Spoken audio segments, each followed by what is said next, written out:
safe. Anybody hurt? Yowza.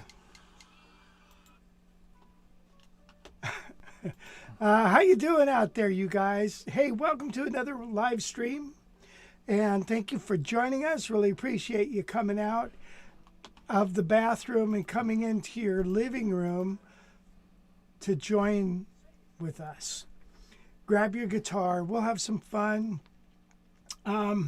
Wes is here working the cameras, working the sound effects. You got any sound effects in there? I think so. Yeah, we got something. That doesn't sound very loud. Well, that's because you adjust the volume every time and change Okay, it, there, so. there. How's that? Yeah, let's see. Try now. God, please, no! No! No! Okay, good. You'd probably go up even higher. Even higher. Yeah. Could you turn my headsets back up? For some reason, they went down just a hair. So that song was How High the Moon, of course. You know, we've got so many watchers. I really appreciate it. And remember, this is your live stream. You ask the questions. And if you don't show up, we probably won't either. So I appreciate you showing up. So we got a lot to do today, a lot to do. So we're going to talk about this Joe Pass Emperor up here. We're going to put it up put it up against the LaSalle over here. And so, you know, we got a lot of guitars for sale right now on the website, guitarcollege.net. Got the Ibanez GB10. That's a sweet guitar, man. Yeah, that's the one we featured last week. It sounded super good.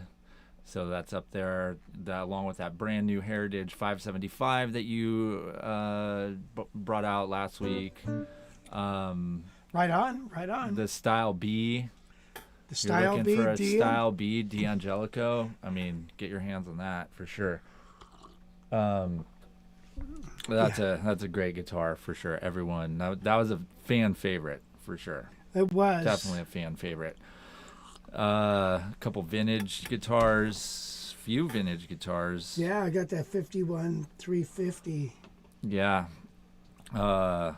which is, you know, and then that Super 400, which is, your price is a good price compared to some of the other ones on Reverb. I'll tell you that right now. I know. Thank you. Same with the Guild Artist Award. That's a 1984. That one's. Plus, we have make offer buttons on there. Yeah. So well, you know what the hell? So does Reverb, right? Oh yeah. Well, they do. Yeah. And then you got a pair of Eastmans, the 810 and the 403, which I can't believe you haven't sold that 403 yet. That thing sounds good, and it's a really good. Well, price. actually, never mind. Yeah. Gotta. Never mind. All right, so Yosemite Workshop is filling up big time. I mean, we're full. We had to rent another house for the teachers now. So teachers are going to be not where they were last year or all the other years. We had to open up those rooms, and the teachers are going to be in a little house just around the corner. But we got one double occupancy spot available if you want to get in there. It's a blast. You'll have the time of your life.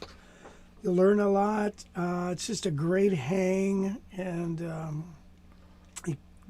5 days goes by like that. But it's so much fun, and you make lasting relationships. And of course, there's RV spots. People bring their RVs. And there's off-site hotels, of course, too. You can stay over at some hotel and just come over there.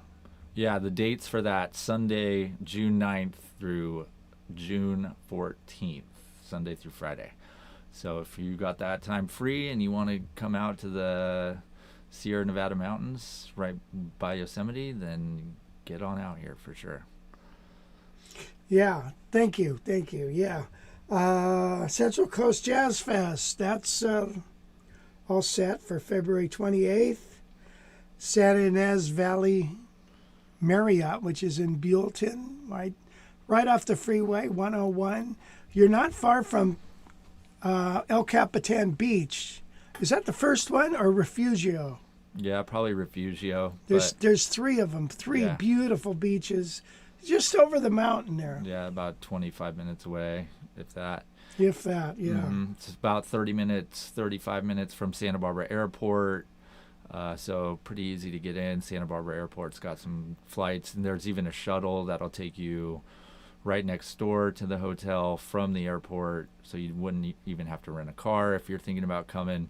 Anyway, those dates are February 28th through March 2nd, so get your calendar ready, mark off that spot. I'm going to have the calendar website up and running here in the next week or so with ticket sales available, so it's going to be fun. It's going to be good. Definitely mark it off on your calendar. We'll be talking to vendors in the next couple weeks.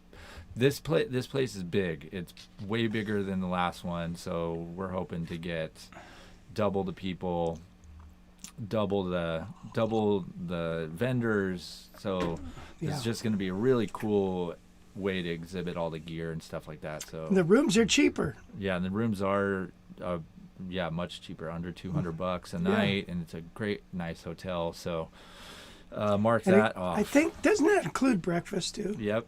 Yeah, breakfast included, which they have a great breakfast. They gave us breakfast. I had like 4 plates that morning. I know. It's like it was embarrassing. I haven't eaten in a week or something. I never eat breakfast, first off, so I was like, all right, I'm just going to go to town here. Yeah, jeez. But man, I had a lot to eat that morning. I probably, honestly, I bet you I had 25 strips of bacon. No. Well, that's a good pound of bacon you ate. Yeah. Yeah, I'm glad you. Morning, it was really, really good, though. I mean, God, good. They had biscuit. They had a bunch of stuff. That was a great option for a hotel breakfast. I was thoroughly spectacular. Impressed. Yeah. Yes. So that's another perk. Hey, before we get into more announcements, I think you ought to look at the message board over here, because a lot of people are commenting, and you're losing a bunch of these. I'm losing them? Because you can't go back up, can you? I mean, I'm not looking at the same screen you are, but yeah, I'm not losing anything. Who's here? Maybe you ought to say who's Shake here. Doctors Blues is here. He was the first question was, do you have a review of Washburn Archtops? Bought a J2S at a sale. Seems mint. Any good? Definitely. I have no idea. $175 for that Washburn. Of course, that's a great deal. Yeah, we need to test out one of those Washburns for sure. That's definitely on the list. Anyway, we love Sergio Mendez. Joel's here. Yeah, hey, James Joel. McNamara. It is James. Thursday already. How's it going, James? Maxerator is here. Brian Hansen, Bobby Cox Jr., Can't Stop Playing, Gordon Zoot over in Birmingham, Tom Colhane in Connecticut. How's it going, Tom? Good to see you again, buddy. Audio Talk, that's Bill down in SoCal. Let's see, Paul P-Man. What's up, Paul? How's it going, buddy? Hopefully you're coming back up to the festival. John Burkhart over in western South Dakota. Helmut Refferschied, Germany. Hey, Helmut. Big Steve in Olympia, Washington. How's it going, Steve? WC Ray is always in the house. Oh, it's raining over in North Carolina. Julia Sautel from SoCal. That's Bill's daughter, right? Isn't that? Yeah. Yeah, that's the singer. Yeah. I just talked to Bill last night. Julia, you have an awesome voice. Yeah, you do. Just want to say. I was at the gym. I told your dad I was listening to your recordings again at the gym there. I actually went to the gym. Wow. I like to go at least once a month. Yeah. But wow, your voice is spectacular, must say. So thanks for hanging out with us. Mick Mack, what's up, Francis? Patty He's Whack. in Switzerland. Lewis Taylor from Chicago. Michael Murray in the house. Gordon Zoot, already said him. Human Element from Atlanta. Eddie Davis. How's it going, Eddie? Eddie, what's up, guy? Joel Henderson, what's up, Joel? It's good to see you again, man. John Smith, I think that's about it. Rolfe, sorry, Jim. Rolfie. Rolfie in Moorpark. Ralph Howell in Seattle. Yeah, we got a lot of people here. Butch Bowles, how's it going, Butch? Yeah, Butch. Hopefully the accelerator is going good for you. Mike Brandenburg. That's why we were late today, because Yeah, you were I on got the a phone. last minute call from someone that wanted to join. Roland, hey Roland, he's in Bremerton. He's a former accelerator guy. Roland. Mike Bryant's Rolling in on the London. river. J.S. Hurst from L.A. Rune JP is here. Rune Benjaminson in Stockholm, Sweden. Hey, Mike Brent. I'm a proud owner of a JP, Joe Pass Emperor. yeah. Find the pickup's too low output, and it gets underused compared to my Aria 335 copy with the Adario pickups. Right. Change of Nice. pickups is not a big deal. Yeah. And then Lachlan is in Moab. That's cool, man. What are you doing Yeah. over there? Causing some trouble over in Moab. He's searching for dinosaur relics. Don't get kicked out of the national park, Lachlan. Don't do it. Don't get on their bad list. Yeah. Yeah. So anyway, yeah, we did get a new sign up for the Jazz Guitar Accelerator this morning. So yeah, I love when you play when I'm talking. It's my favorite thing. Didn't you want me to play while? No, I didn't actually. But you can, and I'm capable of talking while you play. But it's just loud. Can you control that volume? It's totally off. Well, I hear it in the overhead. Do I have to cut your mic? It's then? the overhead that Yeah. you're hearing.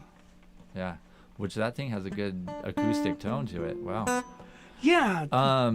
But anyway, the accelerator new sign up today. We have one spot left. If you guys want one-on-one coaching, customized to your skill level, what you want to learn.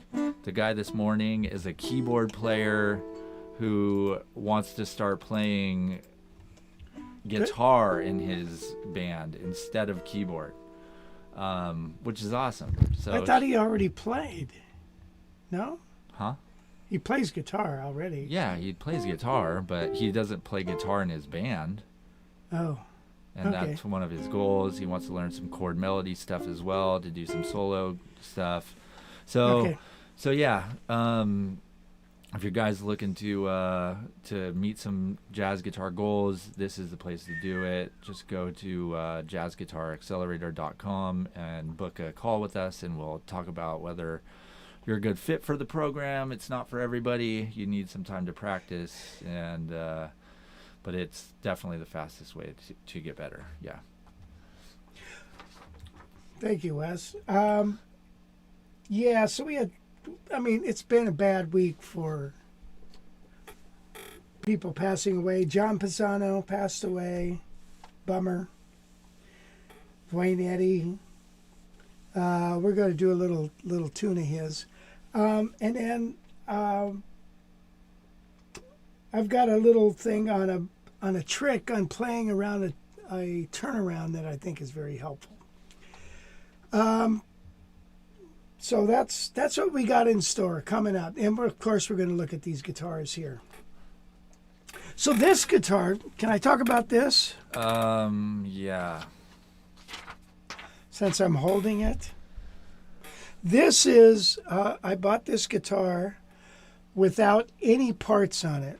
It had no wiring, no bridge, no nothing.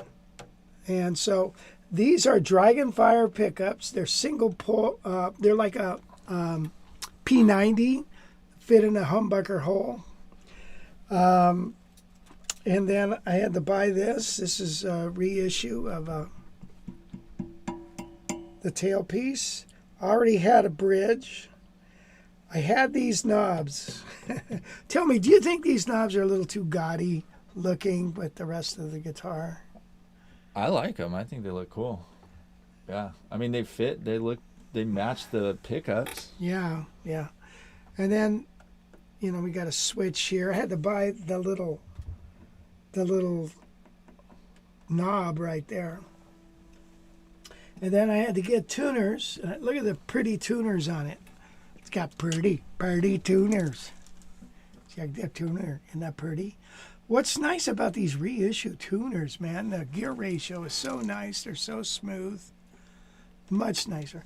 The reason I wanted this guitar is because it's a 68 and it's got the 1 9/16 nut width. As well, it was refretted. And I love the fret. We just lucked out. The fretwork is beautiful. Usually when you get these, you know, it's got lower frets. And there you have it. Now this particular pickup is a little thin. I don't know. What do you guys think? And then here's the back pickup.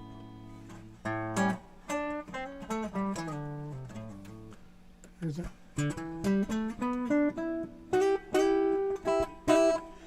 And then here's the front pickup. Kill the overhead, or not kill the overhead.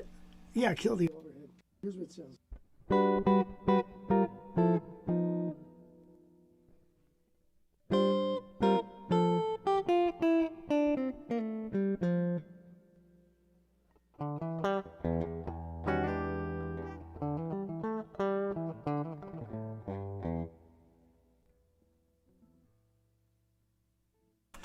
That It does. It's thin. well, this pickup needs to be adjusted a little higher, and I could adjust. Well, even that front one doesn't. I don't know. Didn't really sound too. Yeah, well, that's what they are. So I might change that out.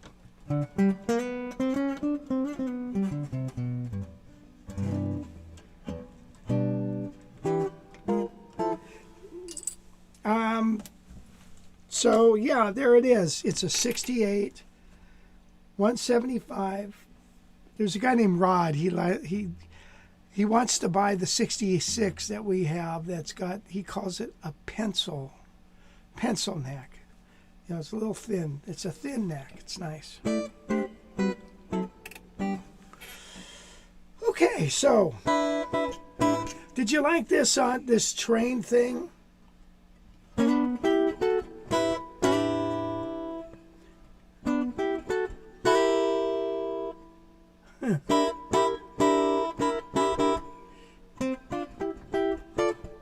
Anyway, that How High the Moon is somebody asked what the tempo was. 235. Is that a solid top guitar? No, it's a 175. It's a laminate top. But this finish, very hard to find this finish. And it, by the way, it's been shot over once. Shot over once. Shot over twice. Come on, baby, don't you be cold as ice. But Yeah, it's glossy, man. yeah, you know, So what's up with the tailpiece? Is that new? yeah, brand spanking new. And the bridge? I had it sitting around. I've had that one. Gotcha. Nice. I will say I'm not impressed with the sound of that. Well, it's the pickups, you know. It's what it is. I'll probably change it out. I do like the pickup covers. The pickup covers look awesome, but Yeah. yeah. The and by the way, we used one of those connectors that I showed months ago, you know, so you could swap out pickups quickly. Don't use those. They didn't come apart, but the wires slipped out of them. Not good. Don't use those. So it's almost easier just to solder the dang wires. So I thought I'd do that. Okay, so there it is. There it is. So you're not planning to sell that guitar, are you? Are you just gonna keep it and Yeah, have it be your thing, or what? yeah, because I really like. It's like I feel like I can. Everything fits here on my hand.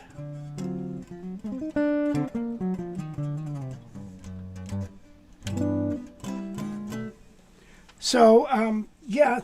So why don't we talk about John real quick? So John Pisano passed away. He was, what, 93, I think. Just had his birthday. We did a little happy birthday kind of thing at the Jazz Fest for him. And I hope he saw it. I need to get a hold of Tom and Jim Fox, see if he got it even. But it was a special treat for me to play with John a couple of times. And so we're going to probably interview some guys next week and do a thing about John. But and Wes, you did a long time ago, did a wonderful kind of biography on John, huh? Just like an interview thing. Interviews It's thing. not really like. Yeah, but it went back to his past, way back, I thought. Yeah. Well, it's not like a documentary or anything. No, it's not. It's not. It's like just we interviewed him and he talked about it. Right. Yeah. Okay. Michael Murray, wait a minute. Michael asked if anything came about from the broken headstock from UPS. I haven't heard one word from him. And also the Cabela, who I use as they're kind of a broker, a shipping broker. And so they deal with all the companies. Not one word from either one of them. And to top it off, so we went ahead and got the headstock fixed. The guy Gary is coming from Italy to visit his friends in Connecticut. I'm shipping the guitar to Connecticut. Okay, I take it into where we ship it. Have my car parked out there. I walk outside. And there's a police gal there, and she says, "Hey, do you have that Yukon?" I said, "Yeah." Looks like the UPS truck just backed into it. I just saw it rocking. I said, "You got to be kidding." I go over there. The guy jumps out of the truck. "Oh, I'm so sorry. I backed into your car." So UPS is out to get me. They're just totally out to get me. And so... Yeah, so then now I've got UPS. You fart around there for an hour while the supervisor comes to inspect it, see what happened. And the driver was really nice. And everybody, his superior was real nice too. But yeah, we'll have somebody contact you. And shouldn't take more than 2 days. Well, today's day 3. So we'll see if they call today. So what's with UPS? Good grief. Yeah, that's an unfortunate story. You ship the guitar overseas. They can't find the guy's address in Italy. They ship it back to me. They ship it to the port of Los Angeles. I got to pay to have it shipped back to my house. Then I ship it over. I ain't using the UPS. I ship it over to Connecticut. While I'm walking out after I shipped it, the guy backs into my car. There's a UPS truck. You know how UPS drivers are. They're always in a freaking hurry. They're on a deadline and superiors are breathing down their neck. So I'll let you know how that transpires. Yeah, that's a lot of irony in that story. Could you make that up? I don't think you could. Yeah. Yeah, I don't know. I can make that one up, but man, I'm just waiting to see what's next. Yeah. I would not use UPS ever again. Yeah. No, thank you. I can't believe the people at the shipping, liaison company that you use, like, did you call them? Like, when I tried to call them a while ago, I got right through and talked to someone, and they were super helpful. Really? Yeah. Well, maybe you ought to call them. Do you not know how to use a phone? I don't know how to use that. Let me guess, you didn't call them. No, I didn't. No, I filled out a claim. You fill out a claim, there you and go. then it says we will be contacting you. Right. No email, nothing. Yeah, I would call back about that and just say I need to talk to someone. There's people in there. Yeah. All right. Well, anyway, enough of my ranting and raving. Back to John Pisano. Okay, so I wanted to play with John, and I remember at the NAMM show, Clay. Hey, Clay, what's happening? You just mentioned that John's wife, Jeannie, a wonderful singer. That's absolutely true. But anyway, John was so approachable and so nice, and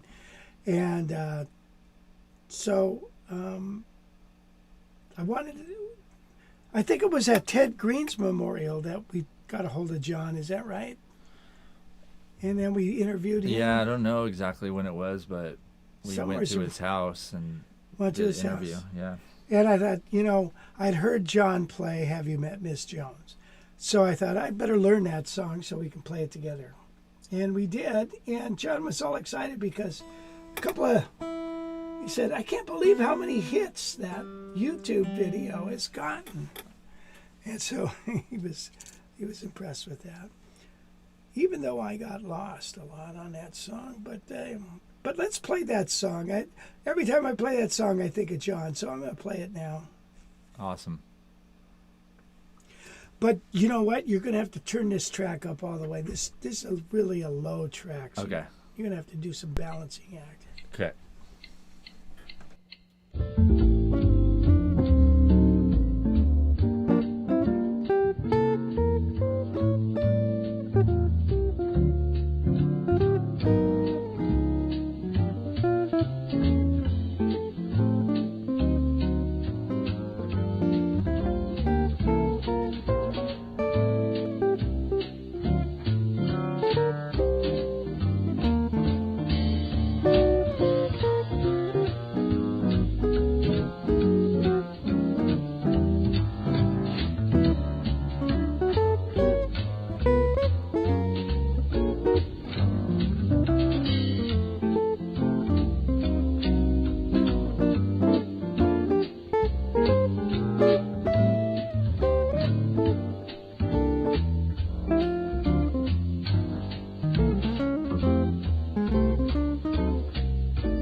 Anyway, great little tune, isn't it? Anyway, I always think of John when I hear that tune. He was such a tasteful player. Just sweet choices of notes, and just very tasteful. We should all take lessons in listening to him play. It's like, wow. Oh. Yeah, Anyway. we'll have more on him next week too. We're trying to line up some interviews and some more little snippets for you guys for next week. Yes. But yeah, WC Ray says when I hear UPS, I always see this clip right here, which this is probably what happened to your guitar. I'm guessing is this.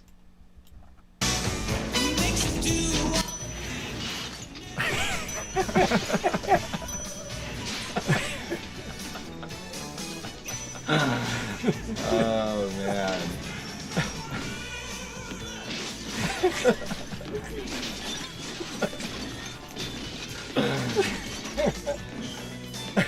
Especially because they went to Italy, you know, they're big soccer guys over there. Yeah.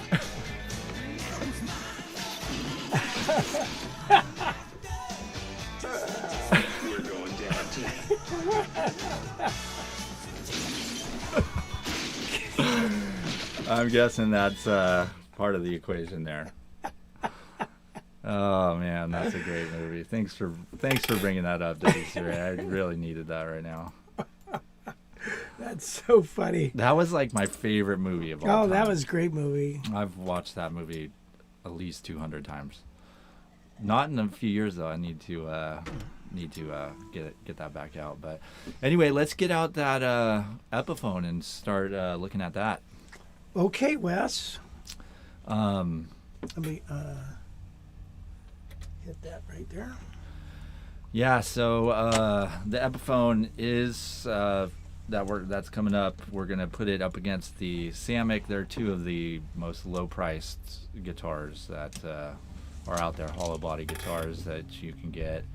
I think they're selling new, which I don't know. Are they still in production? Because Somebody said no. yeah, I do. There are some for sale that are new, but Might be old stock. yeah, I feel like it might be old stock. They're not anywhere on the Epiphone website, so I couldn't find anything there. But the ones that were listed as new were running $699, which is pretty good deal. Well, this definitely. this little guy is like brand new. Yeah, that is a 2010, by the way. Oh, it is. Yeah. You were able to find that out. That's good. Yeah, it's amazing what Google does for you when it comes to finding things out. I'll have to teach you about Google. one The of these days. Google. Do you use the Google? Yep. But yeah, so yeah, let's hear this thing. Woo. This thing already sounds better than that 175. All right already. Jeez, man. Well, give that thing a chance, will you? Well, like Gordon said, that thing sounds like a Gretsch. Yeah, it's those pickups. They're single pickup. Whoops, what are you doing here?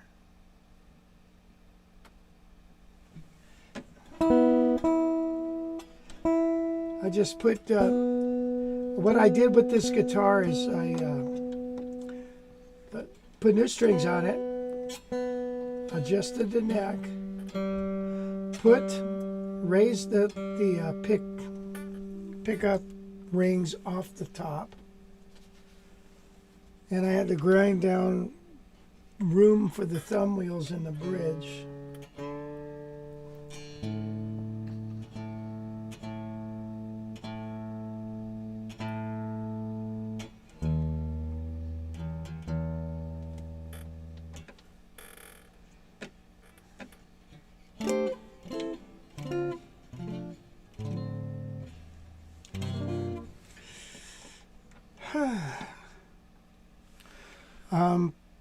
So yeah, so that guitar is, what are the dimensions of that thing? This is, it's 16, 24 and 3/4 inch scale length, Body depth is, hold on, wait for it. Looks to me like 2.5. 2 3/4. It's got multiple binding all around it. You know, I don't know how they can make money on this thing. It's a 3-piece neck. Let's take a look at the neck. Not a spot on it, for one thing. It looks like they took off the made in Korea or Japan. Korea. Yeah. Yeah, they took that off.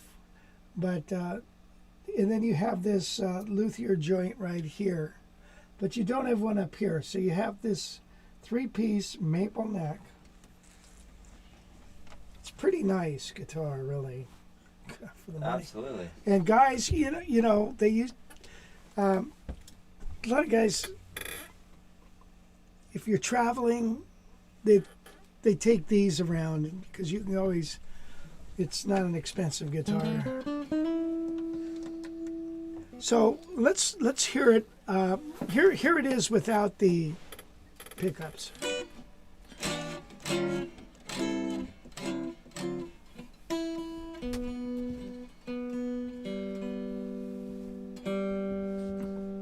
And that thing has your custom gauge strings on it, correct?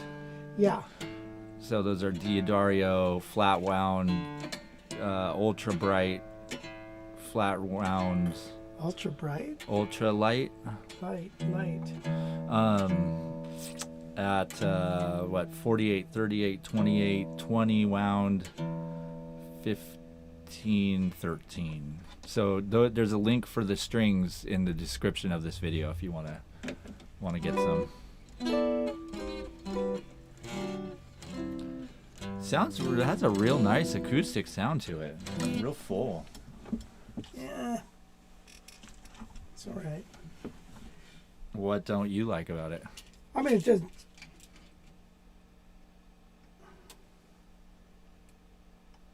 I guess that's 11/16. I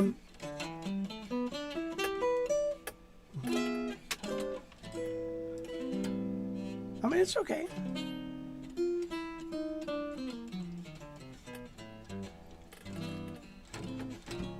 Here is the, now with the pickup. Do you want to mute the mic? Yeah. Oh, by the way, this is going straight into our Mackie mixing board, so we don't have any amps going on here. This is just the guitar right into the board. Here you go.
Yeah, sounds good. Sounds pretty sweet. I like it. Yeah. How does that guitar feel to you? It feels pretty good. You know, the neck is a D-shaped neck, kind of, or a flat C. I don't know. It's it feels good. It feels okay. I could live with this, but I like this so much better. Sorry. Why? Because of the neck. I like the neck on this thing. And I like, you know, I've been liking the bigger body shapes too. What about what's the difference in between the two necks? Well, this one's just a little bit, well, number one, it's the string spacing is tighter than this. Right. Because it's a weird duck, man. Back then they were doing that like this for speed, and so it's just got a nicer neck. This feels like it's flatter. The fretboard is flatter. I doubt it is, but it just feels that way. Right. But the guitar, man, I wish they had these when I was these guys were making these things when I was young, and you could afford them. So these are wonderful guitars. What do you know what the pickups are in those? I don't know. It's their Epiphone pickup. Like I said, I lifted it off because I know you want the top to vibrate a little bit more than what it's going to, because you've got this poly finish, which kind of like, doesn't breathe. But that's okay. That's okay. You lift it off, and I think it makes a big difference on these guitars. So I don't like the strap button there. I hate it. I hate it.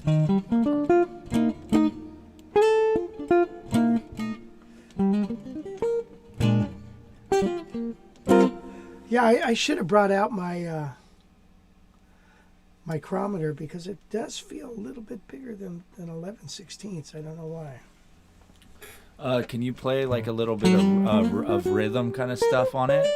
John Smith's wondering what those pickups sound like when you're playing some rhythm.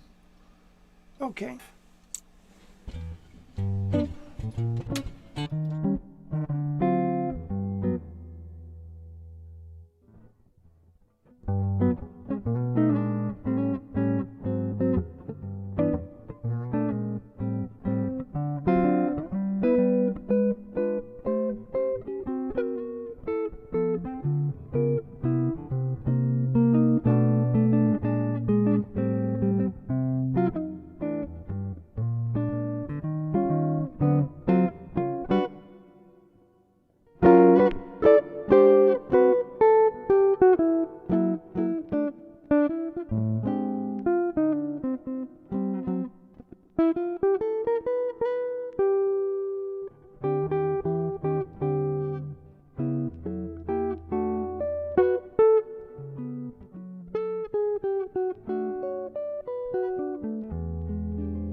What about the frets and the action on that? What is that like? Frets are nice. I like these frets. Nice frets, nice height, feel good. There was no need to scrape the ends. The ends weren't poking out. I think this was a Southern California guitar, which means there's a lot of humidity, 40% or so, if it's down by the beach, which I think it was from Orange County. I got it from a dealer that lives down in that area. And so I think it's pretty nice. Yeah.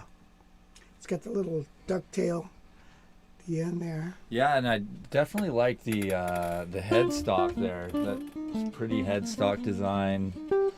A little flower tree looking thing. Looks sweet for sure. Yeah. P-Man's asking, P-Man. when you say you lifted the pickups off, what you put spacers under the pickup Yeah, rings? tiny little 3mm washers, tiny little things, just to lift it off about the size of a pick. That's all they are. Did you notice a difference after you did it? Well, I didn't. Yeah, I mean, I didn't really play it before. I just know what it's going to do. This needed it. By the way, I had them on this. I lifted them off the top of this. I felt it was way too trebly. So then I put those back on. Right. What's a similar, dimension wise or feeling wise, to what were they going for when it comes to like, we're going to make a cheap version of this guitar, like a Gibson or something? Well, it's a thinner 175, I guess, except it's got the Venetian cutaway. So actually, it might be more like, I don't know what it is. Well, the pickup position is closer to the Right. fretboard, so it's actually better. Yeah, it is. So I think it's the Joe Pass guitar, whatever he wanted, I guess, So he decided to have that up there, and, it does have his name on it, so I assume he had the input on this. Right. Although there's not many videos out there of him playing this guitar. Yeah. Shocker. Right. So makes you wonder. Well, a lot of Barney Kessel. Try to find one with Right. Barney Kessel playing one. Yeah. And then there is that like one clip on YouTube where he's playing it, but it's like for like a seminar or a lesson thing or something that he's doing, so it's not an actual like performance piece. Right. But that's really like the only video out there on YouTube that shows him with that guitar in his hands, which is kind of funny. Yeah. Would you play that guitar at a gig? Sure. Yeah. Yeah. What are the disadvantages of that guitar? What is that? My alarm's going off. What is the disadvantages of the guitar? Yeah, what don't you like about it? The finish. It's got that feel. Some guitars just feel like a China guitar. I don't know how to explain it. I don't like the strap position. I know that's tedious, but and the neck feels flatter to me but I don't know why, because I'm sure it's not. Right. When you got that guitar, how did it play? I mean, you said The you didn't strings were this far off, and Right. the strings were way up, and it's like, geez, no wonder somebody got rid of it, Yeah. So you gotta set them up. It's the way it is. Mm-hmm.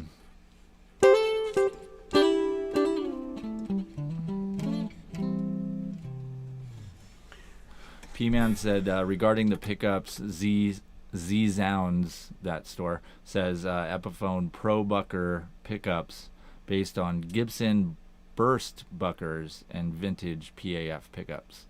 Awesome, thanks for that. I also saw somebody had said that the Dragonfire pickups are $12. Not anymore. They're $25, I think now. But yeah, they're the cheapest pickup you can possibly get under the sun. But you know what? I have them on that Schaefer, and everybody raves about that about the sound of that guitar. So I don't know. You know, I'm probably not going to keep those pickups on this. I'm gonna put. I think I'm gonna put a Schaller on there. I've got a Schaller sitting around. I want to put a Schaller on it. It's a dark pickup. I think it needs to be darkened up a little. Yeah. Can you find a cool pickup cover for that? Not like that, no. Oh man. No, just the That looks gold. cool. I like that. Yeah, Stands out for sure. yeah. You betcha, boy. You betcha. So yeah, this has got a nice amount of mass in the headstock, which is good. You know, it's got this tailpiece, which is, the guitar is beautiful.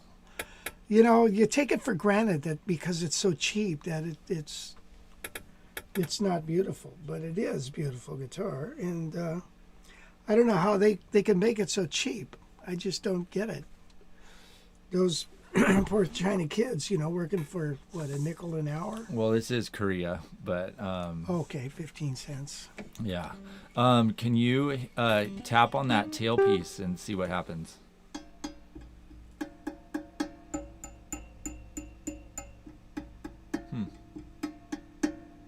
It's not like the The Guild. yeah. Yeah, it's not like It still has some sort of vibration on it, though.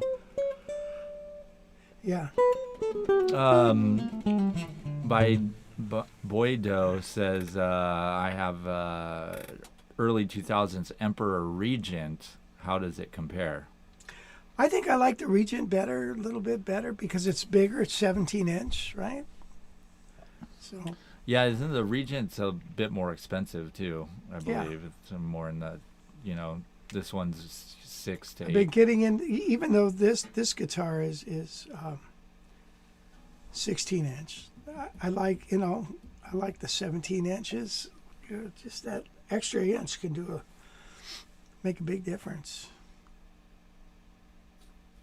Patrick M says Epiphone Joe Pass guitars made in Korea, probably at the Samic plant or at the Peerless factory. Probably so, yeah. Probably so. Yeah.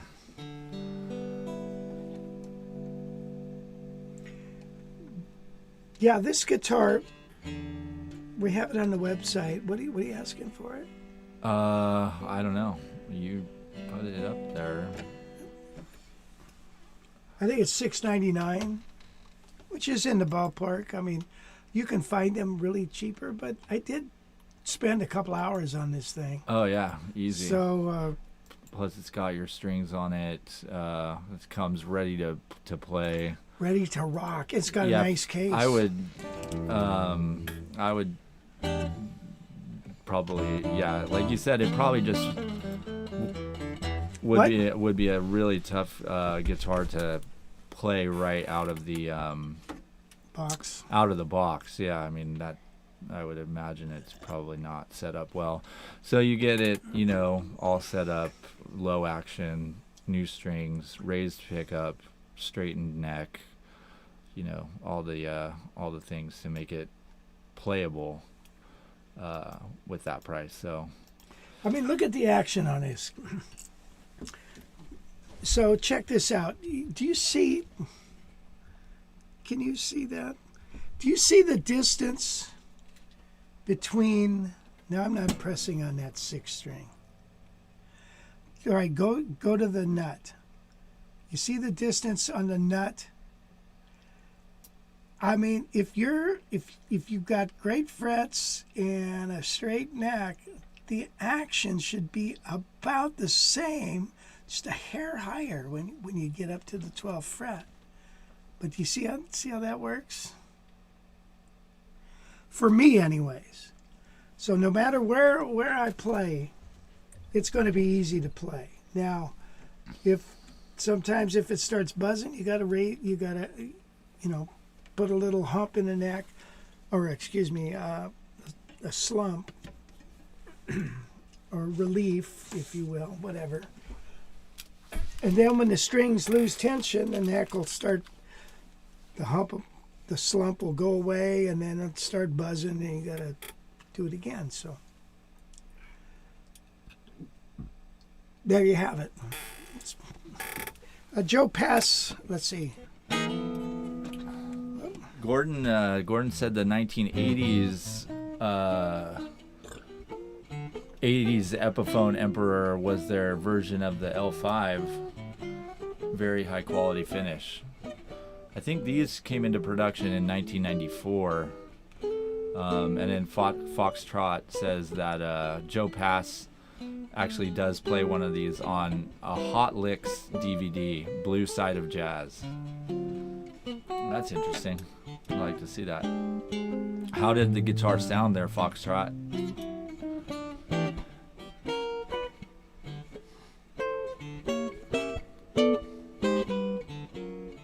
Yeah, did you show the back of that thing? Let's check out the grain on that, because the grain does look pretty nice. Yeah, it does. It's pretty. Yeah, it's cool. And you said there's not many dings, right? No, not at all. It's like a brand new. Yeah, it's crazy. Yeah, it's nice. Probably should keep it, huh? No, you probably shouldn't, because there's no more room for guitars in this place, for sure.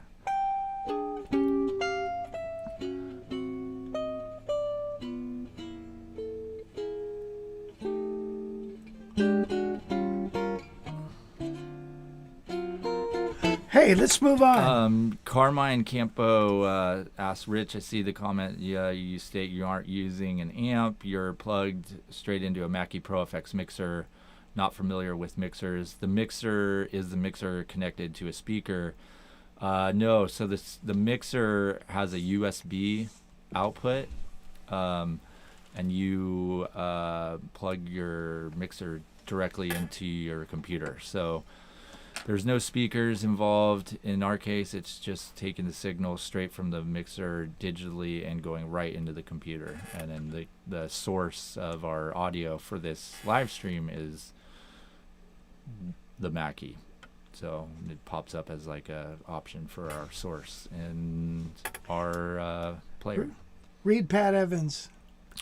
With a good case, a battery-powered Fishman, and a good corner, you could have your money back in a weekend.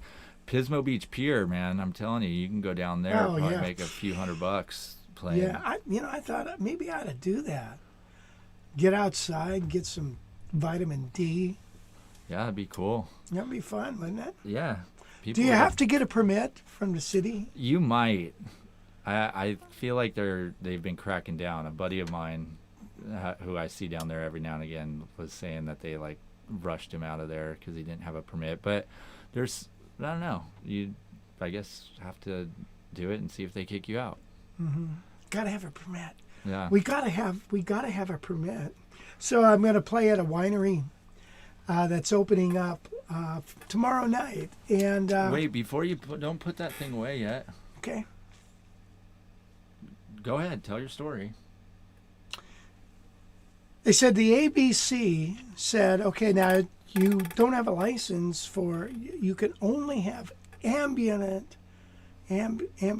music. You cannot have a microphone. Nobody can sing. Okay? But with your license, that's all you get.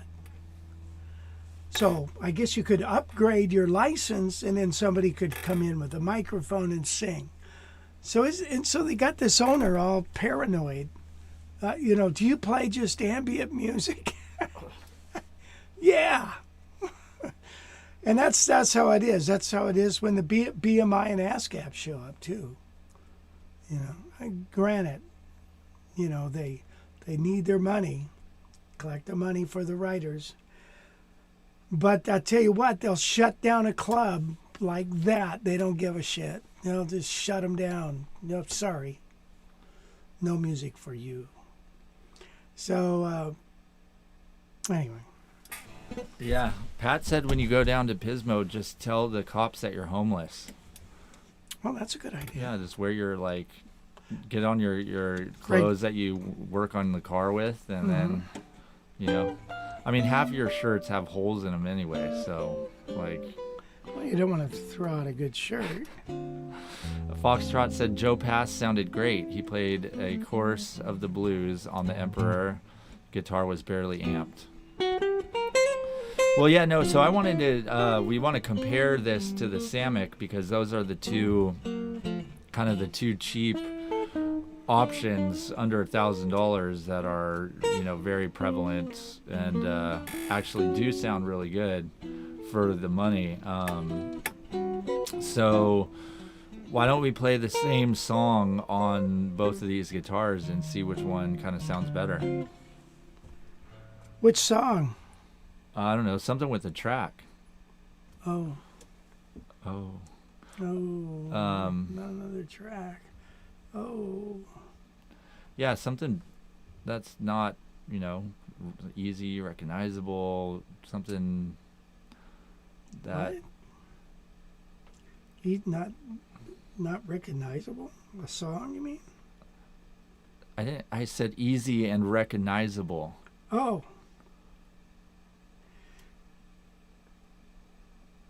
Okay. So yeah, John Smith says, I think they went into production in Japan in the 1980s as an Emperor 2. They became a Joe Pass and made in Korea in the early 90s. So I've definitely seen that the 80s ones, at least on Reverb, are quite a bit more expensive. Probably a little bit higher quality there in the Japan-made version. How you doing on that track over there? I'm ready. All right, sweet. What song are you gonna play? Sugar. Cool.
Sweet. All right. Well, let's grab that other one and do a quick little comparison if we can. Okay.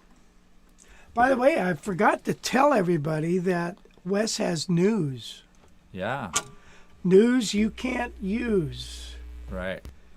Okay, hold on a second. Hold on here, Wesley. Which that'll be coming up a little bit later. Big Steve says, I once saw Doyle Dykes pick up a new budget Gretsch that still had the styrofoam under the bridge. Uh-huh.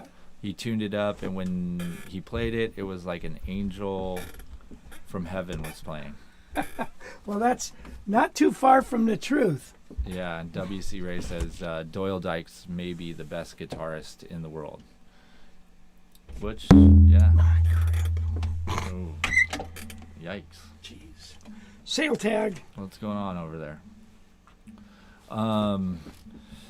We've done several interviews with Doyle a long, long time ago. Right. Ah, he's a good Sweet job. guy. Rob asks, Wes, how's the Jeep? The Jeep's great. Oh, man, I'm loving it. It's awesome. Big, major upgrade for me, for sure. Yeah, that car is beautiful. Yeah, it's nice. It's quiet. It's That's what I like, a quiet decent, car. decent gas mileage. Super clean. It's like brand new. So, really pumped. Yeah, so thanks for asking, Rob. Appreciate that.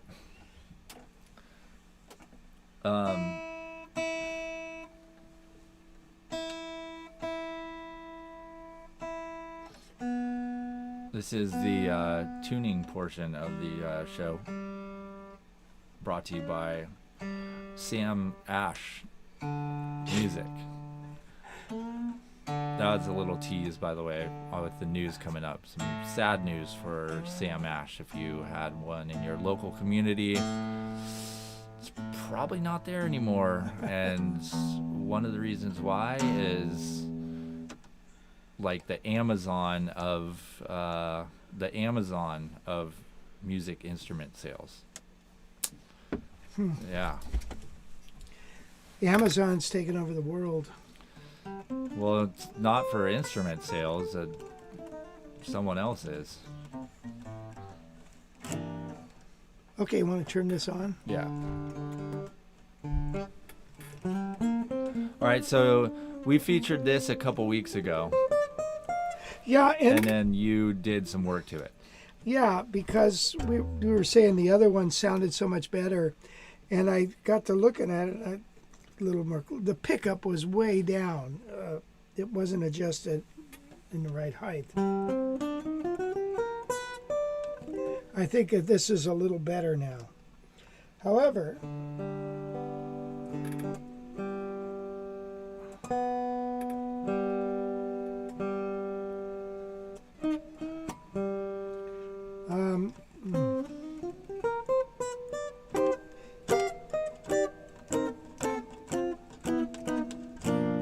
it still is,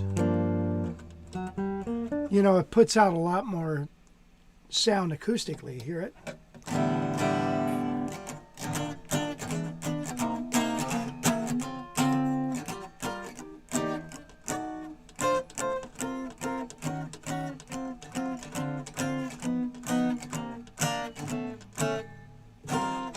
Bigger neck, a little fatter neck.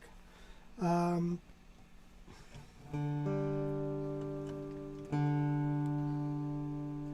little more out of tune.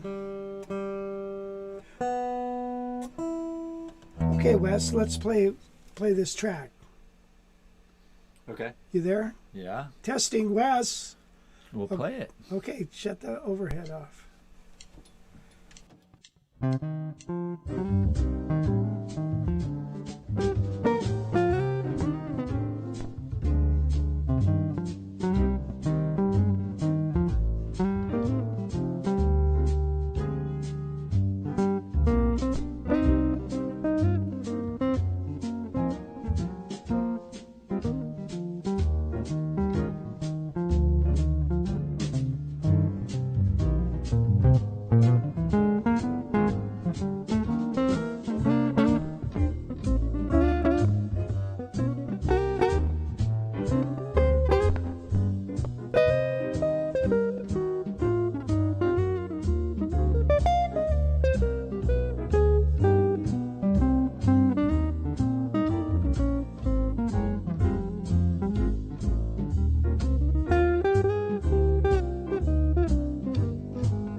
I just realized, I think on this, the neck is just a little too straight.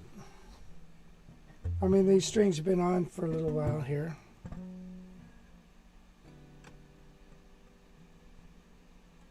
No, that's good.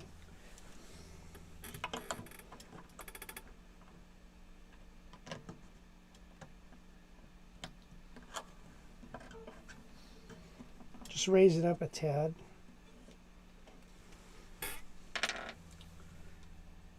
You know, millimeters makes a difference.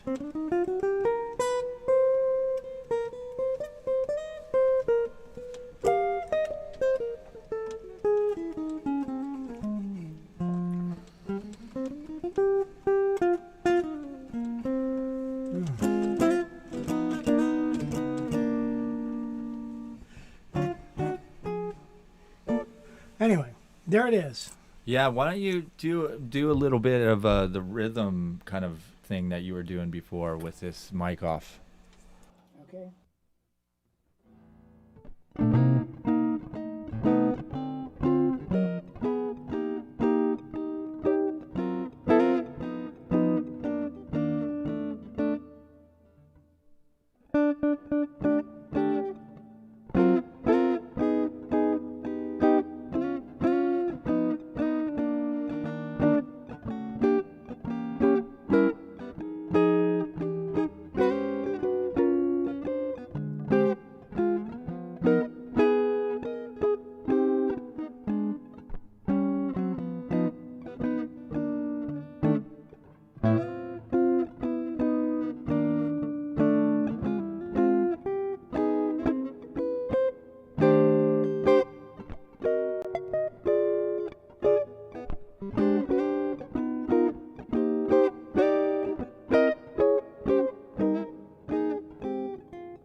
Yeah, I think I like the way that guitar sounds a little more than the Joe Pass. Why? Just seems like it has a little more, just a little clearer and sparklier, and sounds a little bigger. Wider frequency range. Yeah, I mean it's a bigger guitar, obviously. So, yeah, it just sounds a little bigger, you know. Right, right. Yeah, so yeah, this particular one is beautiful. Look at this wood. Jeez Louise. Yeah, I was gonna say that too. That thing is just got a really, really awesome flame. For Yes, sure. yes, hello. And then That's putting off some sort of tone.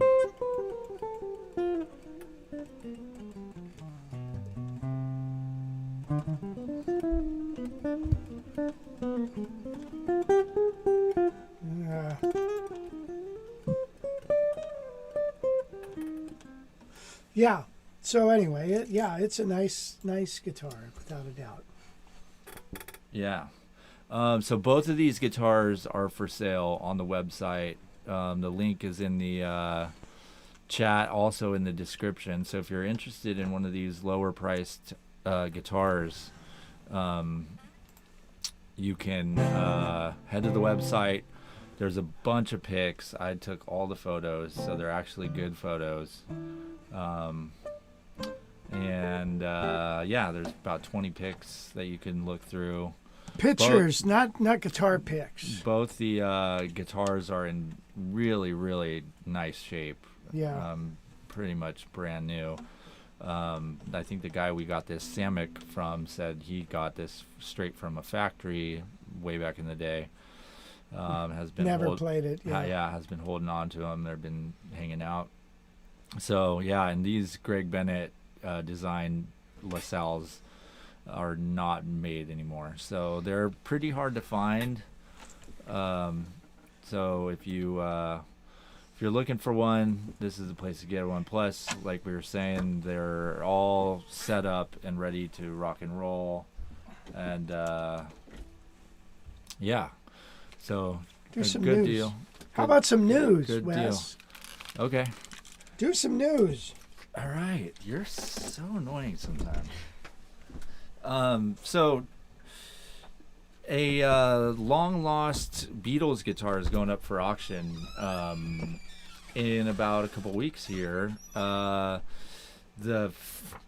Lennon's Framus Hootenanny guitar that belonged to Lennon finally was found in an attic, and now it's going up for auction in about a month. The guitar, which there it is a 12 string, and it's the headline auction item at the Music Icon sale that Julian's Auction is hosting at the Hard Rock Cafe in New York City. So this auction it goes on and on. It has tons of stuff here. You can buy this Sir Elton John signed Gucci jacket. They have all kinds of stuff. You can get these Spice Girls high heels if you'd like. But down here at the bottom, some cool guitars as well. Hall & Oates signed ES390. But this Beatles guitar is the main item, and it's expected to get $600,000 to $800,000.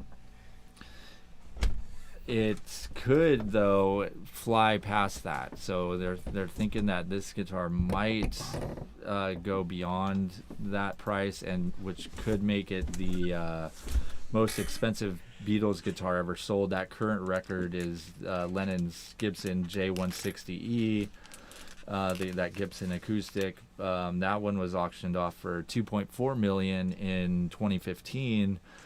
Lennon only played that through 1963, but word is that he favored this Framus Hootenanny guitar much more and played it a lot more. He used it on while he was on tour here in the U.S., during which started the Beatlemania thing, and then Sorry. good God, man. So yeah, it was also used on Help and in the album Rubber Soul. Really kind of interesting guitar for sure. Never heard of the brand Framus. You never have? I love the I have not. I love the Swedish. I love the name of it, though, the Hootenanny. That's pretty awesome. Yeah. But anyway, this thing has a crazy story. It apparently changed hands a few times after Lennon used it, and then eventually ended up sitting for years in the attic of its newest owner's home in the British countryside. The owner's son recently found it in a box up in the attic while he was helping his parents move out of that home and into a new home. He told Julian's about it, and they wanted it. Julian's had to do a bunch of photo matching on the guitar to make sure that it was, in fact, Lennon's Framus. They did a bunch of grain matching, and apparently, the patterning on the pick guard was closely matched, and so they determined it was, in fact, Lennon's. So this thing goes up for sale on May 29th and 30th. With a starting bid of $150,000. So if you got an extra $150,000 laying around, this thing could be yours. Mentioned it earlier. There you go, Locke. Sam Ash closing all of its stores. Obviously, music stores have been dying out quickly. Do we need that in the background? You can't talk well. It's just annoying. I'm trying to spit out information here. So after 100 years in business, Sam Ash, the iconic family-run music store chain, has closed all of its stores. This was last week. The stores started opening in 1924. They were all over the U.S. It had been by far the largest and oldest chain of family-owned music stores in America. But you know, the reason obviously it's closing is because of online retailers like Sweetwater. So apparently Sweetwater and other online music stores and stuff make up about 50% of the music product sales, generating, you know, tons of cash. So having a brick and mortar store is just almost impossible these days. For example, one music expert says sales per employee for the typical online music retailer is over $700,000. So that's sales per employee versus $220,000 for an employee at a brick and mortar store. Wow. He says that the industry leader Sweetwater, which is far and away the biggest online music retailer, generates revenue out of 2 distribution centers that rival what Guitar Center produces from over 300 stores. So you don't have all that overhead. Yeah. And out of the 100 retailers that appeared on sales ranking in 1991, 68 are no longer doing business. 53 of them closed their doors outright. 9 were acquired or merged with another retailer. So they were either bought up or they just went out of business altogether. So kind of sad times if you're liking to go down to your local music shop and stuff, but there are some shops that will never die. You know, like you can't replace a shop, for instance, like Norm's Rare Guitars, or you know, just there's Even always Central Coast Music over here. It's so nice to go into a music store Central Coast Music in Morro Bay. Oh, You hear gotcha. about Yeah. that guitar? Yeah, or Lightning Joe's. I mean, Lightning Joe's is a fantastic guitar shop. They have tons of guitars in there. Yeah. And there's always going to be guys that aren't going to buy a guitar until they touch it, you know. Sure. So that's not going away. But it's hard to get, you know, I don't see any new guitar stores popping up, sadly. You know what I mean? That's kind of out of the question, is for you to like, hey, I'm going to start a new guitar store. Unless you'd have to be committed, right, or you'd have to have just tons of guitars already. So anyway, but I wouldn't, you know, I don't think that, your, you know, Guitars and Jazz over in New Jersey is going to close anytime soon, you know, or Emerald City Guitars in Seattle, or, you know, these big shops that have made names for themselves, that have famous people coming in there and buying guitars and stuff. So, and they're only one store, right, which is, I think, a good idea. Just keep one store. Right. Yeah, the whole chain thing is definitely, I mean, it's same things happening to, you know, retailers beyond musical instruments as well. Sure. I mean, tons of stores are closing. I mean, God, even the dollar store is closing. Dollar stores closing. Yeah. Good grief. Yeah. So we need a dollar guitar store. yeah. And then finally here, I have this one little clip here that's pretty interesting. It was a tough night for the lead guitar player of the rock band Pearl Jam, one of your favorites. Band was playing in Vancouver this past weekend, and Mike McCready, the lead guitar player, was soloing on the 17th song of the night, and then this happened. Oh, ow, oh.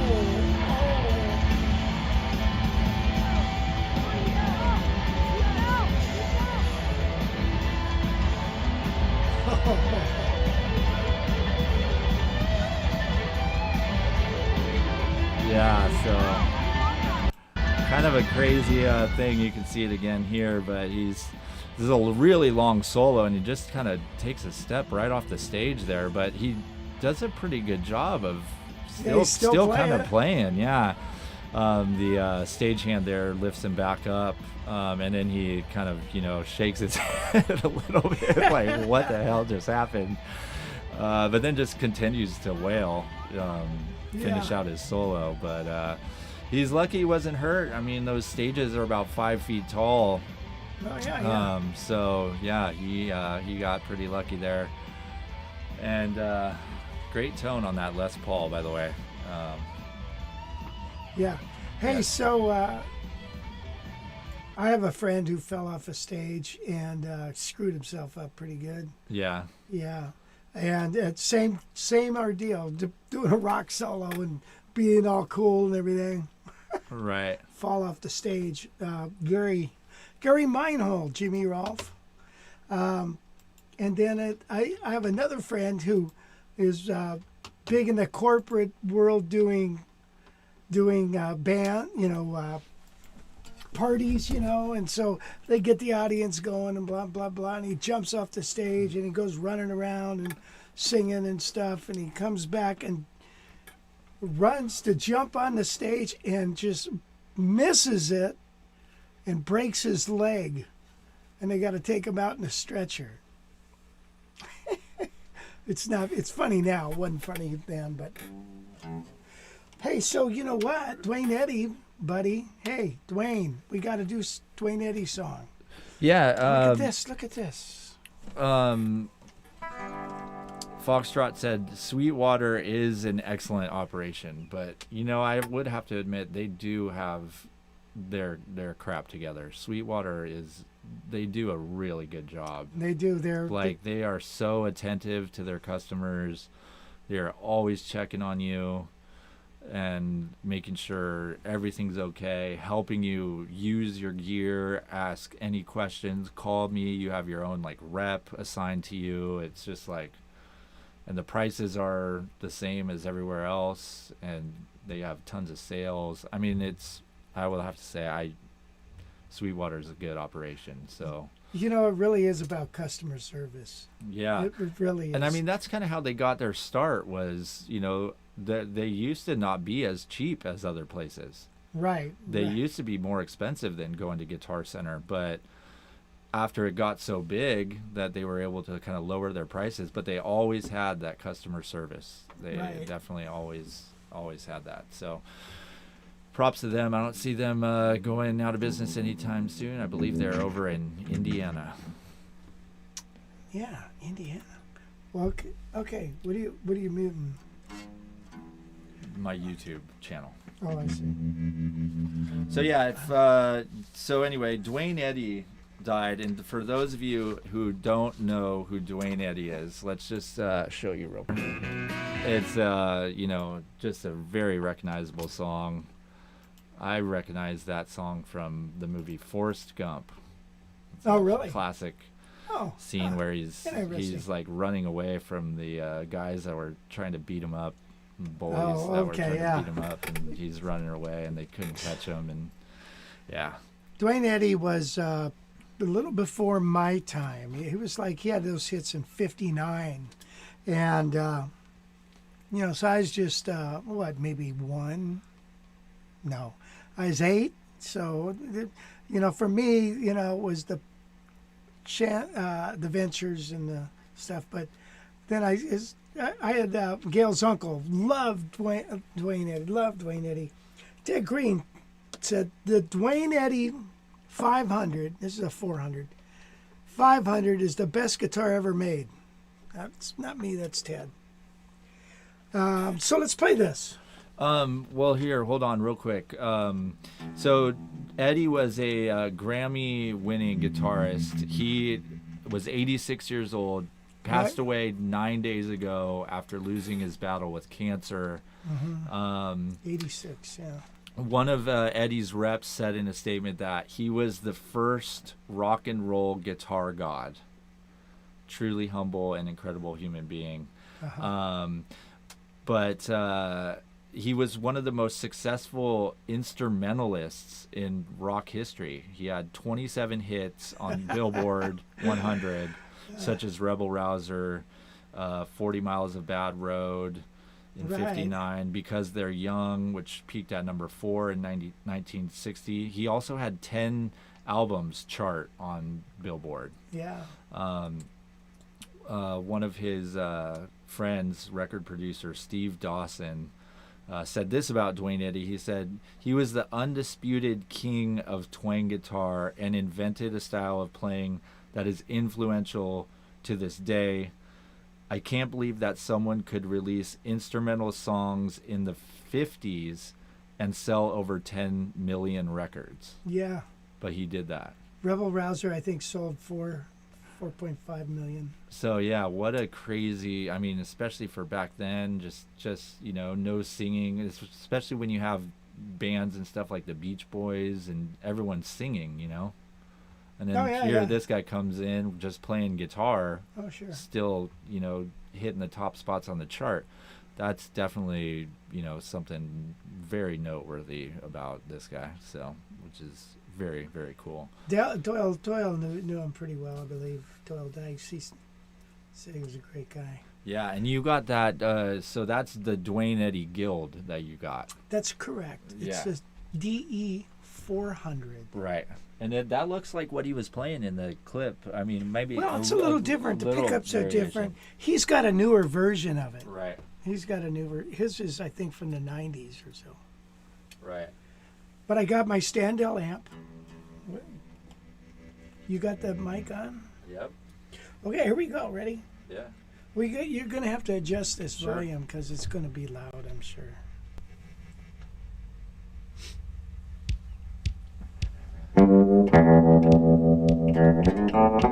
More track.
That was just for you guys, man. We went through all this trouble.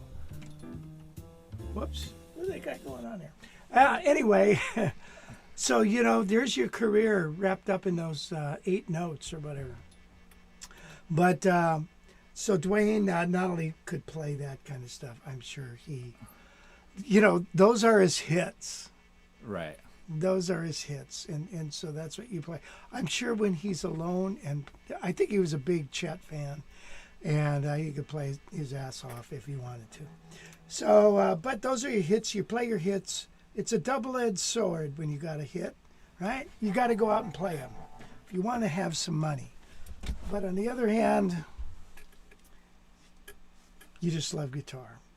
So, by the way, one time I had a chance to buy a Gibson Duane Eddy, and I could kick myself for not buying it because it was a spectacular guitar. Very few were made, and had just beautiful tone. This guitar usually has a better tone. These strings are only 3 years old. So maybe I'll change them. It's getting close to maybe when we ought to do it. Robin said, Duane Eddy's credit, he had a hit with Peter Gunn. But yeah, he didn't. Bob Bain played the show. But the theme from the show. But yeah, I think that's what he won his Grammy on, too. was Peter Gunn? Yeah. Which we ought to do that. I got that tune in here somewhere, but it gets a little weird. Remember, Rob, didn't we do Peter Gunn at the band tree?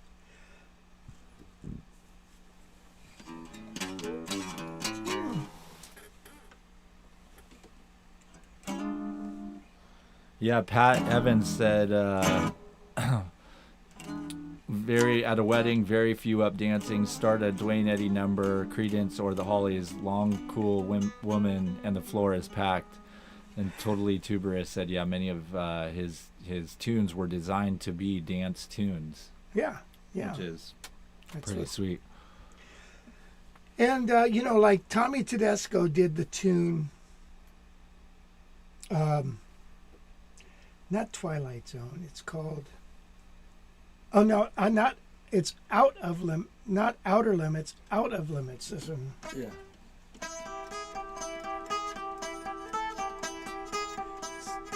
Right now. I forget how it goes. Something like that. Yeah, that's a cool surf tune for sure. But he said, I wrote that song so any teenager anybody over the age of 12 could play it. So that's what it was all about. Rock and roll was music by teenagers, made for teenagers, kind of. Yeah. And that trend has continued to this day. Have you heard what teenagers are listening to these days? I don't know what those crazy kids are listening and the way they look. Oh, God. Teenagers. Well, we've got teenagers, grandkids. Yeah, they don't look like that. Right, but have you been to the gym past 4 o'clock in the afternoon? Yeah. Well, there you go. You see a lot of pajama bottoms and Crocs walking around with like bushy hair, and they're all listening to like some guy mumble into a microphone and call it music. Yeah. Yeah. Wes, you sounding old, buddy. Yeah, but I always music sucks now. I always thought I would always keep up with the latest trends. That lasted about till 1980. 1980. I was done. You can't. I mean, it's hard to keep up with a trend if it's like absolutely terrible. I mean, I understand if it goes downhill more and more. It's like, gosh. Yeah, but like God, the popular music now is just really. I mean, there's some good like alternative rock stuff coming out. But if the music doesn't have any instruments, like it's just so hard to like. I mean, other than everything's made by a keyboard. Yeah, or a computer. But like, I mean, there's some cool stuff still coming out that are rock based. Like rock is still producing really good stuff, but so many people just don't even listen to rock anymore. They listen to like rap and dance kind of music, and it's just like. I hear you, man. I don't get God. it. I don't get it. Yeah. I think though I do believe every time the pendulum swings this way, there's a backlash that goes the other way. Right. And I mean, look at how popular. I think jazz is becoming popular. It's taught in colleges. There's Spotify channels. Granted, it's not going to be what Taylor Swift gets and stuff, but whatever. Yeah. Thank goodness for YouTube and Spotify, and people can have choices. in American radio, you don't have choices, Right. right? You cater to the demographics of your listening audience. So if you're selling tennis shoes, your sponsors are tennis shoes, you better start playing music for kids that want tennis shoes. Right. You need to do your lesson here. Oh yeah, we're way behind here, man. Yeah, Todd says he has his finger on the pulse of pop culture. It's groovy, man. Are you working on a groovy thing? John Burkhart says, my first instructor taught me some Ventures tunes like from the second lesson, and remembered how to play them after 45 years of not playing guitar. That's awesome. Foxtrot says, didn't Wes Montgomery make a lot of money playing hit tunes in octaves? Yep. Yeah, he did. Those are my favorite ones by him. And not only that, it got a lot of people then dug that sound, and then they've been, who is this guy? I want to check out more of him. And then they come to realize, wow, he's a jazz player. And I was reading an article from Montgomery, and he was saying that, he's got hits now on the charts, and so people are standing in line waiting to see him at some jazz club. And here he comes, and he's wailing on these jazz tunes. They're like, what is that? Kind of funny, I think. Gordon said, Rich, you're the Taylor Swift of jazz. Thank you, man. Yeah. And Todd said, we need Taylor Swift to cover some Joe Beam. That would probably actually be cool. Yeah, you don't do enough wardrobe changes during the live stream, so you should be on your 10th outfit by now. I don't think he has 10 total outfits in his closet to be awesome. I've got 6 black shirts. George Benson is the last of living guitar greats. Pat Martino died 2 years ago. Damn. Still got Pat Metheny, man. That's from Pat Yak. You've got a lot of good guitar players and a lot of good guys coming up, man. Good grief. Right. So standing on the shoulders of them that came before them. So WC Ray, this we brought this lesson portion back for you. So make sure you are get your guitar ready for this. Hold and on. so.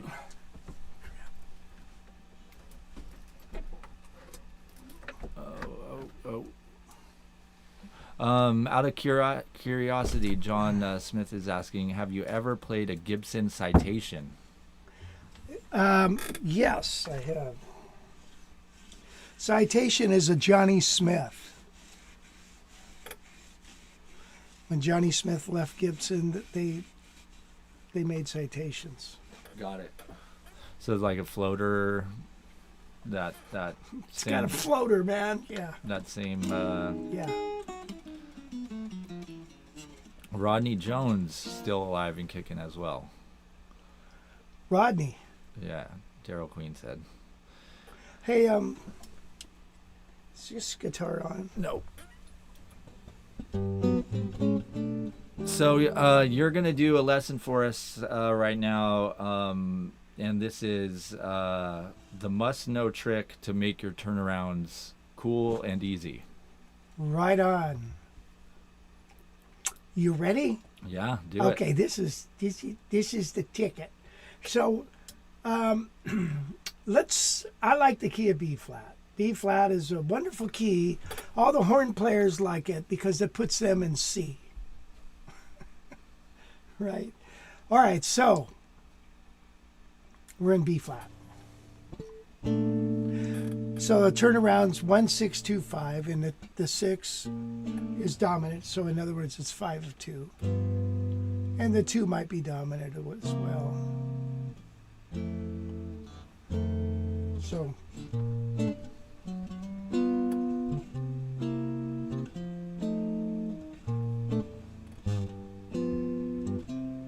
that's a turnaround. Usually at the end of a song, right? At the end of the phrase of a song. So here's an easy way to think about it. Isn't this guitar nice? We should talk about this. Anyway, let's take the Cruella de Vil lick. Cruella de Vil, Cruella de Vil. All right, we're going to play that for the B flat. Now, instead of going down a third and playing the same thing, what we're going to do is this. I'm going to go up a minor third. So for the B flat, I have like a dominant seventh. For this chord,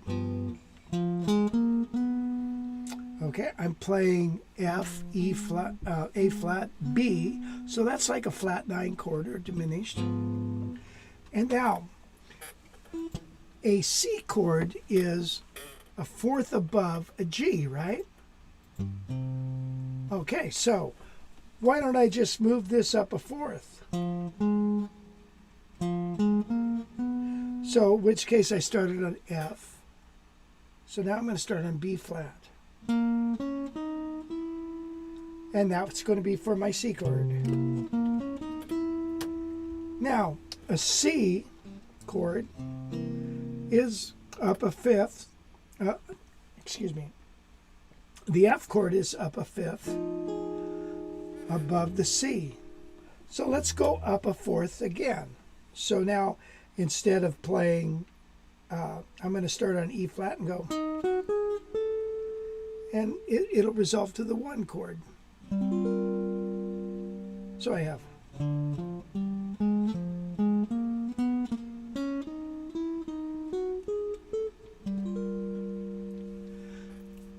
You see how that worked? So I took one initial lick, worked it up a minor third, went down a fourth and down a fourth again. And I'm playing the same lick. Let me see if I can get this looper to cooperate.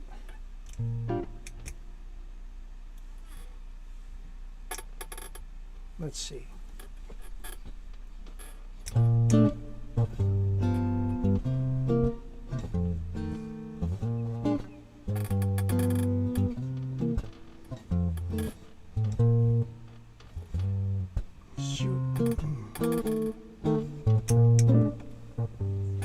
Okay, there's my looper. Cruella de Vil.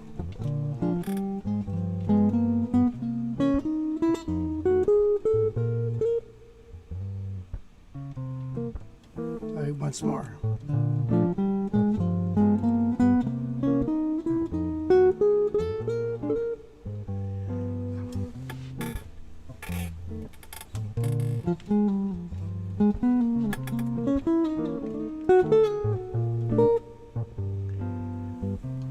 Play it backwards.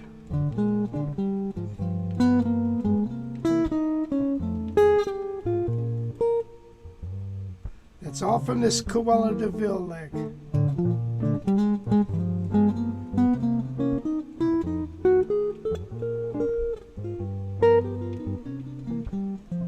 Now, let me see if I can stop this. If I go up a fourth, up a third, up a fourth, and if I go up a fourth again, okay, it puts me up here. Now what if I play this down an octave? So instead of going up a fourth, an inverted fourth is a fifth. So here is my C, and now I'm going to come down here. And then, so now I've got...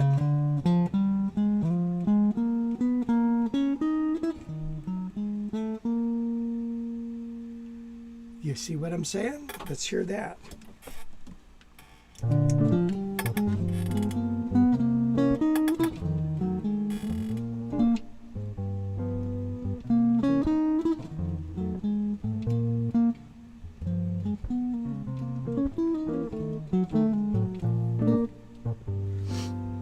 Let me try it again.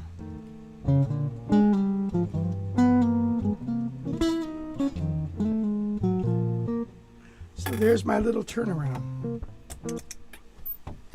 Now you can do any kind of lick, really. Let's like, how about this? Just those 3 notes there.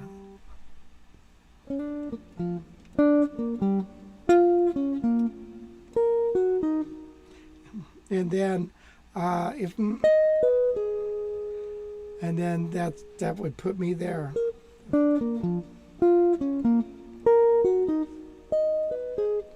Let's hear what that would sound like.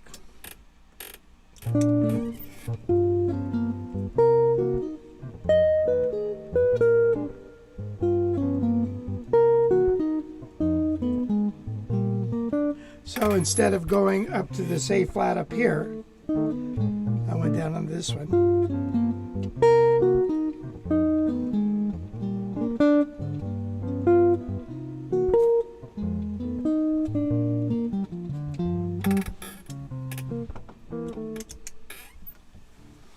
Ta-da! So anything you play, you play it for B flat, you raise it up a minor third, don't go down to the G, just raise it up a minor third, and you're going to get some altered tones. Move it up a fourth, and then move it up a fourth again, or down a fifth.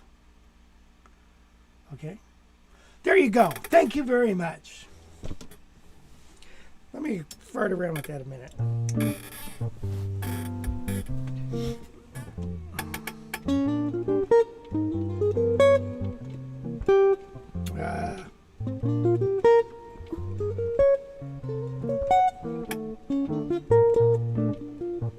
Let's do something else that's a little notey.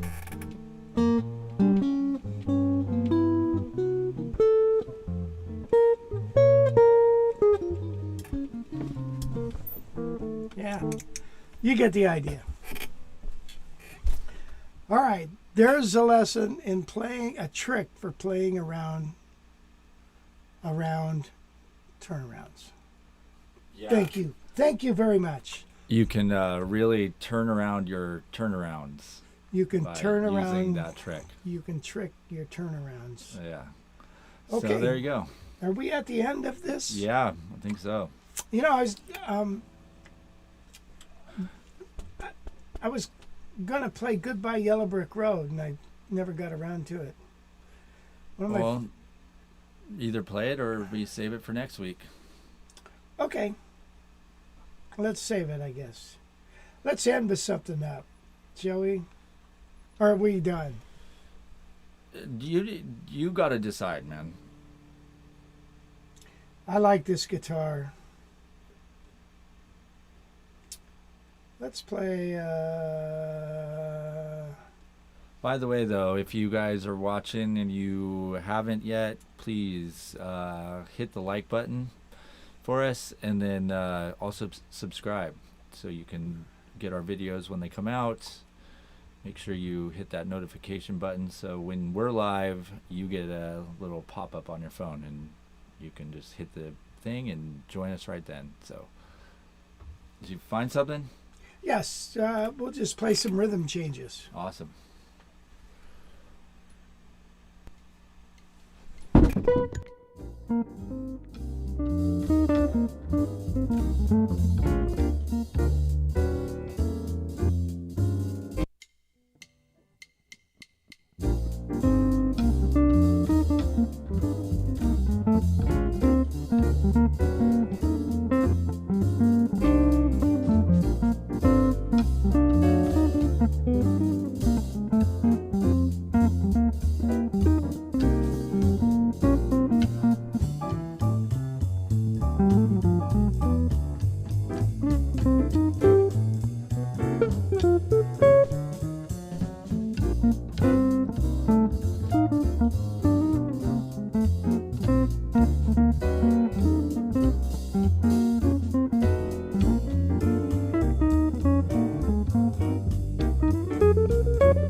Okay, guys. Hey, thank you so much for joining us.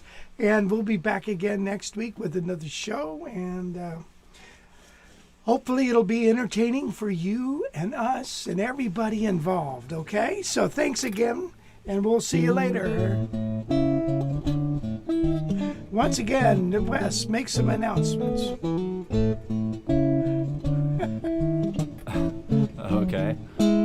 The announcement is join us next week at the same time, 11 o'clock Pacific Daylight Time.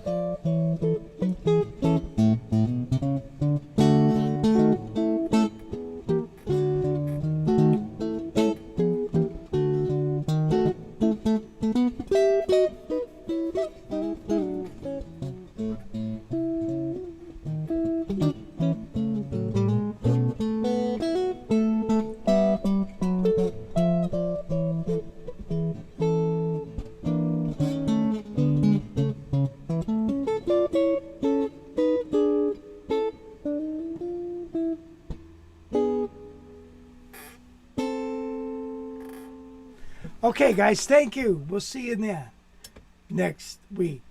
Bye.